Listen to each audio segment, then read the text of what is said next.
Yeah. Hello, Yes, everyone. we're here. Hello. All right, welcome to Transformers and Transformative Fandom. I'm Micah, And I'm Caitlin. and we don't have any credentials, but we do like Transformers, so that's why we're here. So I think we had actually sent over just a PowerPoint with some definitions and things. If I don't know if y'all have that ready to go. Oh boy. Okay, then I'm gonna have to build it live. But why don't you guys go ahead and start? And yep, Sure. I've got it. I don't know why I didn't build it out. So you guys go ahead and start, and I will get it up as soon as I can. Awesome. So just right quick, we wanted to go over a couple definitions just to make sure we're all on the same page with what we're talking about. First thing to talk about is what is canon. That canon is basically what the media itself says is true, what the creators say is true. And then we have fandom. Mm-hmm. And that one was, I'm sorry, let me look at my notes. How fans and audience interact with the piece of media itself. I'm going to kind of assume if you're here at the ConFromHome, y'all know what canon and fandom are. Yeah. But moving on, we also want to make a distinction between different types of fandom. We have something that's we call it curative fandom. That sort of basically deals with like facts about the canon piece of canon itself. So knowing all the names of the 13 Doctors, knowing what years they all their episodes came out, that's something that shows that sort of fandom. Comparatively, we have transformative fandom, which is more about taking the original piece of canon and putting your own twist on it, putting your own interpretation on it. You want to go into Yeah, a so little that bit more would detail? be like, fan art, Mhm. you're making fan fiction, you are writing headcanons, all of that stuff is transformative because it's not technically canon. Yeah. So this is sort of like a newer distinction, and I think the first person who started talking about that was a Redditor and made a post about how fandom operates on Reddit versus how it operates on Tumblr, differences like that. But we want to talk mostly about, let me see, got my notes up. Yep, notes. So we just as some examples of curative fandom. So this is not like an us versus them type thing. It's not one is better than the other.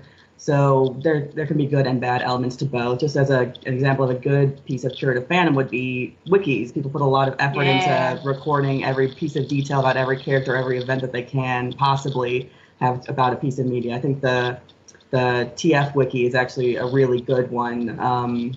Just because they have a different platform than most wikis, so you don't have as many pop-up ads, and they have a lot of really funny aspects to it. Yeah, they got a great sense of humor. Yes, here we go. Okay, all right, we're in. We head to the next slide, I believe. Thank you for your patience. That is 100% on me, your moderator. I really appreciate it. Yeah. We should be on slide 4 at this point. Okay. So we're almost there. Yep. There we go. Aha, yes, so there's the examples we have. Yes. So we talked about TF Wiki, and then like a bad example of curative fandom is gatekeeping. Mm-hmm. It's no fun. It's not good. Yeah. Don't do it. In the Transformers fandom, there was an example when Beast Wars started, they had a different version of Optimus Prime who turned into, a gorilla instead of a truck, and there were There was a lot of backlash to that. It was bad. It was pretty much the first major departure from the G1 cartoon, which was what everybody had experienced about Transformers up till then. So there was a lot of resistance to that change. So we see our example is that it sort of became a meme, people whining about Optimus is a truck, not a monkey. And it's sort of a meme within the Transformers fandom. Then we move on to good examples of transformative fandom, just fan support campaigns. Sorry, it's still the previous slide. Mm-hmm.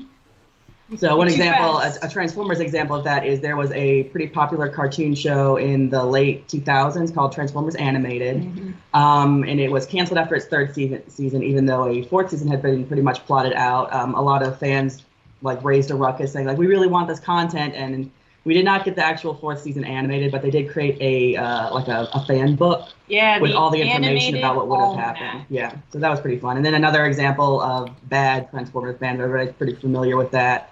You get shipping wars online, or you get fans creating or harassing the creators for if my ship isn't canon, I'm just gonna lose it. Things like that. People get real heated. Yeah.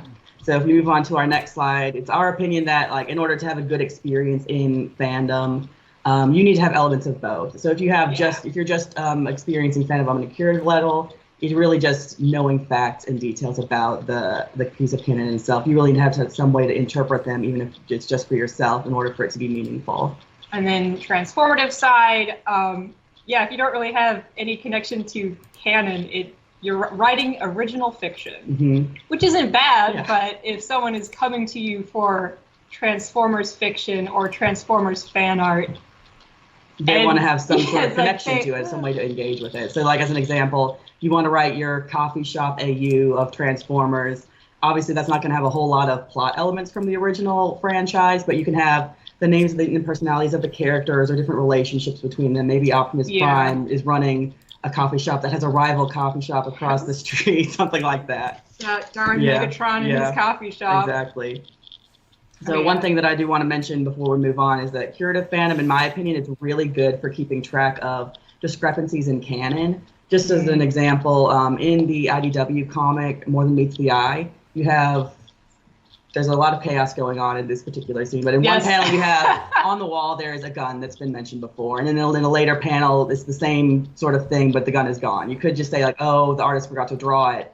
But it's actually a plot point. It comes back later. Between those two panels, somebody has stolen the gun, and it becomes a plot point later on. So that's a good way to pick up on like subtle cues that the creator is putting in. So I think we are good to move on to the next slide. Oh yeah, it's specific to the Transformers fandom. Obviously, it's very long running. It's been going for like 30 years. So there is a lot of content that fans can use when they are making things and curating things. Yeah, so 30 years, pretty consistently has been putting out different products in different cartoons, anime, manga, comics, live action movies or novels, pretty much any medium you can think of, Transformers has produced something in that.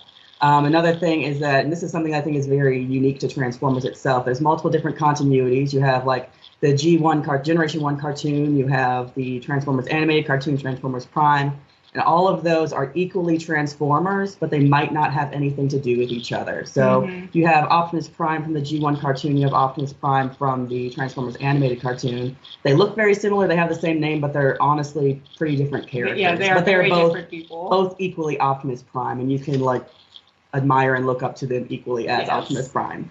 The counterexample is how Star Wars handles canon. Yeah. It's all canon, but they're like levels. Yeah, so I think which is interesting. When George Lucas was in charge, I believe it was anything that he said was the most canon, even if it contradicted something directly from the films.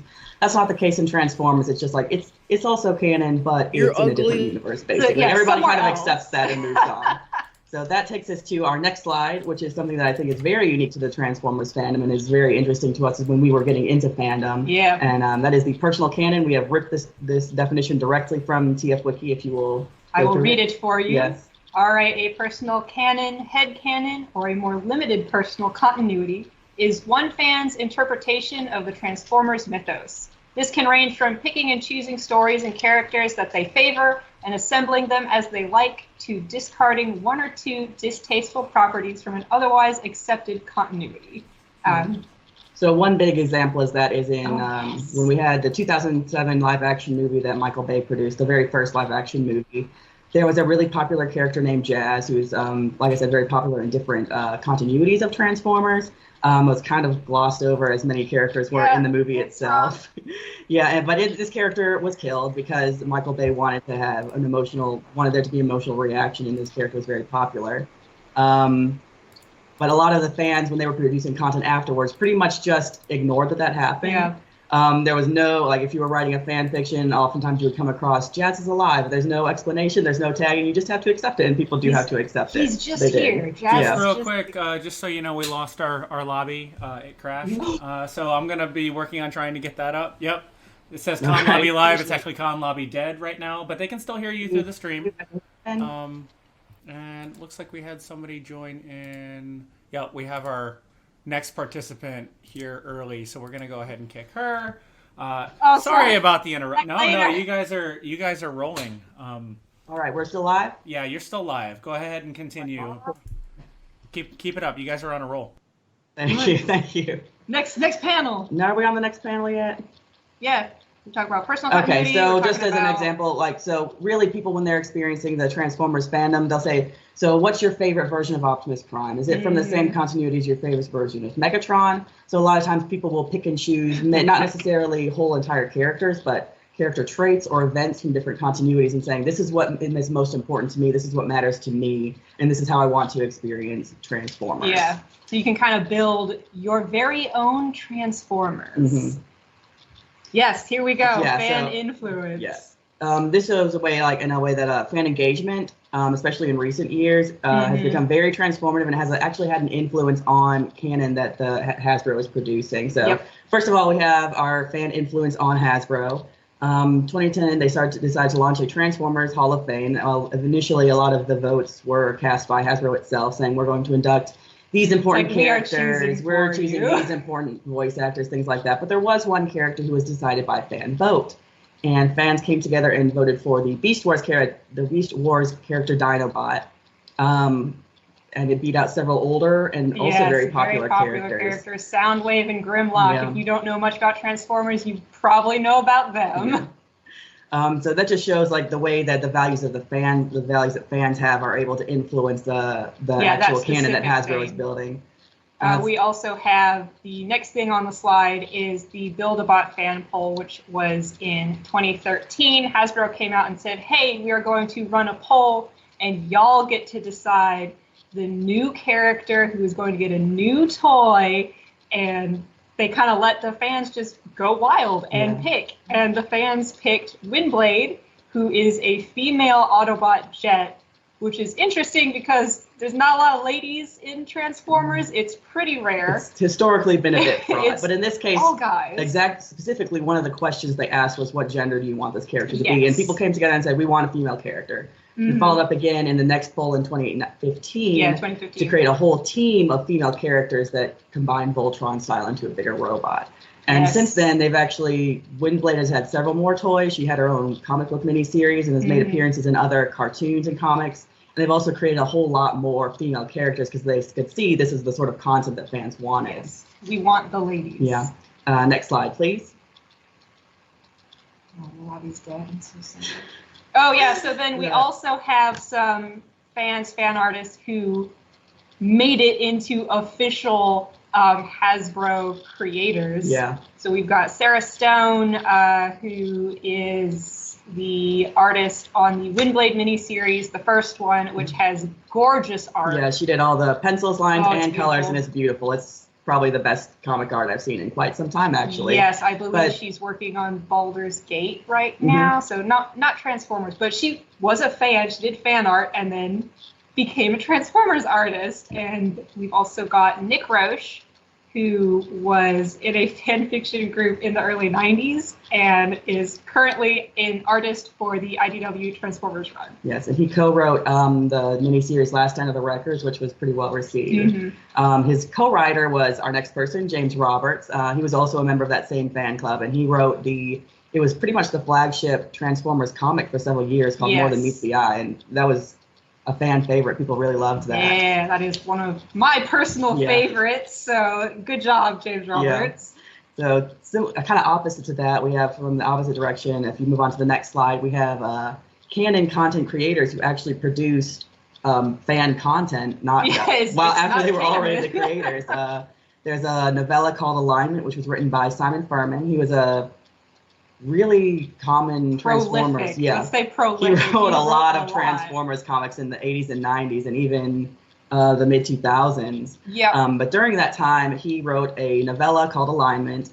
It was illustrated by several of his artist colleagues who did the Transformers comics with him, and it was sort of a way to tie loose ends between the end of the Marvel Comics to bridge the gap between the Generation 1 era and the Beast Wars era. I believe he actually wanted it to be an actual comic itself, but couldn't get approval to go through with that storyline.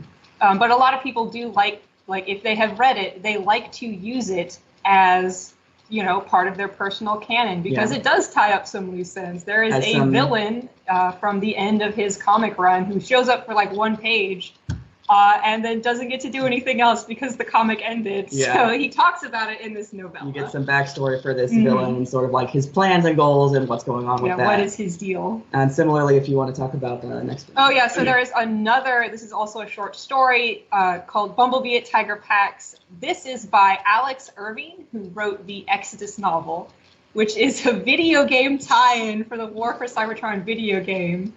It is technically not canon, but it explains why Bumblebee doesn't talk in the video game. And that also has sort of become the way people's go-to explanation for any time that you have a continuity where Bumblebee does not have a voice, which is the live-action movies, the Transformers Prime cartoon, this video game. People usually use this same exact explanation from this fan content produced by a canon creator. All right, I just want to give you guys a warning. We have 8 minutes left in our time slot, and we definitely want to leave time for questions. So we're already going fast. Go even faster, and then if someone has questions for us, go for it. And our con lobby is back to being live. I'll explain what happened in the break. Nice to see you all. You look lovely.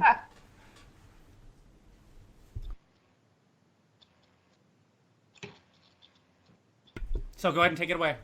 Are we on questions right now, or? Yes, it is. Oh, excellent. Okay.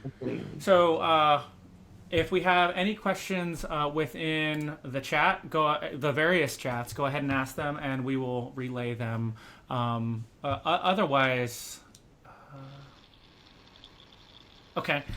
So a couple other talking points if people don't have any questions, but we're happy to answer. You mentioned a lot about toxicity within the Transformers community and how that relates to other fandoms. Do you see any correlations between what happened in the Transformers fandom and things that are happening today and some of the newer content that's being put out?